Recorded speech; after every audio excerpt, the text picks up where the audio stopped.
Judicial system جو present judicial system ہے پاکستان کا، اس پہ کلونیل پیریڈ کا بہت انفلوئنس ہے، بیکاز آج بھی جو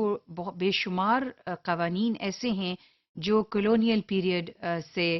جن کی ایک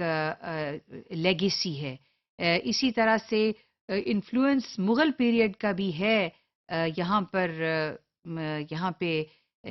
یہاں کے جوڈیشل سسٹم میں، لیکن سب سے زیادہ جو انفلوئنس ہے وہ کلونیل پیریڈ کا ہے، کیونکہ اسٹرکچر اور جو لاز ہیں وہ کلونیل پیریڈ کے ہیں۔ اس کی مثال جو ہے پاکستان پینل کوڈ ہے، اس قانون کو 1860 میں میکولے نے بنایا، اور پاکستان پینل کوڈ آج بھی رائج ہے اور آج بھی ایپلیکیبل ہے۔ اسی طرح سے جو میجورٹی آف لاز ہیں، کرمنل پروسیجر کوڈ ہے 1800 سم تھنگ کا، وہ بھی کلونیل پیریڈ کا لا ہے، بہت اہم لا ہے، اگرچہ اس میں وقتاً فوقتاً امینڈمنٹس کی گئی ہیں، لیکن اس کے بنیادی ڈھانچہ جو ہے وہ کلونیل پیریڈ ہی کی لیگیسی ہے۔ کچھ انڈیپینڈنس کے بعد جو قوانین میں تبدیلی آئی وہ اسلامک لاز ور انٹروڈیوس، اس کا تعارف ہوا، اور وہ جیسے حدود آرڈیننس ہے، کچھ اور قوانین ہیں جو کہ اسلامی قوانین ہیں اور بعد میں وہ انٹروڈیوس کیے گئے۔ اسی طرح سے اگر ہم کورٹ سٹرکچر کو دیکھیں، جیسے سپریم کورٹ ہے، ہائی کورٹ ہے، ڈسٹرکٹس کورٹ ہیں، یہ سب کورٹس جو ہیں ان کی جو جہاں سے یہ اوریجنیٹ کرتے ہیں، ڈسٹرکٹ کورٹس مغل پیریڈ میں بھی تھے، لیکن ڈسٹرکٹ کورٹس کو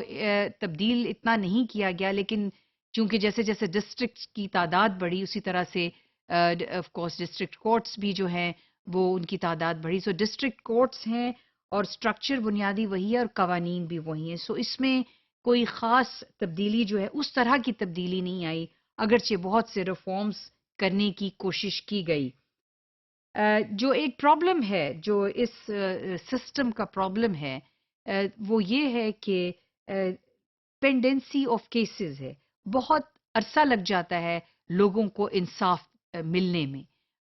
یہ نظام عدالت کا جو ہے لوگوں کو انصاف اتنی جلدی نہیں پہنچاتا، سو یہ ایک اس کا نیگیٹو سائڈ ہے۔ اسٹرکچر موجود ہے لیکن اس کے بہت سے ایشوز اور چیلنجز ہیں۔ اس میں لوگ جو ہیں وہ ڈس افیکٹڈ ہیں۔ ایک اور چیز جو سب سے زیادہ قابل غور ہے وہ یہ ہے کہ تمام قوانین جو ہیں وہ انگریزی لینگویج میں ہیں، اور کچھ قوانین کو اگر ٹرانسلیٹ بھی کیا گیا ہے تو وہ اس کی اس طرح سے ایگزیکٹلی اس طرح سے ٹرانسلیشن کرنا شاید ممکن بھی نہیں ہے، اور اگر ہوئی بھی ہے تو اس طرح سے نہیں ہوئی ہے۔ تو اس طرح سے لوگ جو ہیں، خاص طور پہ جو دیہی علاقوں میں لوگ رہتے ہیں، ایکسکیوز می، وہ کافی ڈس افیکٹڈ ہیں کورٹ سسٹم سے، یعنی وہ سمجھتے ہیں کہ کورٹ سسٹم ان کو انصاف جو ہے وہ مہیا نہیں کرتا۔ اسی طرح سے dysfunctional at lower court, district courts میں چلے جائیں، کیسز لائرز کے اپنی جگہ پہ ایشوز ہیں، اتنے زیادہ کیسز ہوتے ہیں ججز کے پاس کہ کیس کو آنے میں بہت ٹائم لگ جاتا ہے، بہت مدت لگ جاتی ہے، so kind of a dysfunctionality ہے لوور کورٹ سسٹم کی لیول کے اوپر بھی، سو یہ اور huge list of pending cases جو ہے موجود ہے۔ سو یہ all and all what we سی از کہ یہ ایک بہت ہی اس میں ایک فلو ہے جس کو ریفارم کرنے کی ضرورت ہے۔ یہ پوسٹ انڈیپینڈنس پیریڈ کا ہے۔ جو ٹیئرز آف کورٹ ہیں، جو ہمارا ٹاپک ہے کہ کس لیول پہ کتنے کورٹس ہیں، اس کے لیے اور کس طرح کیا ان کی فنکشنز ہیں، اس کے لیے آپ ٹاپک 22B جو ہے اس کو آپ دیکھیں، اس میں یہ ٹاپک کور کیا گیا ہے۔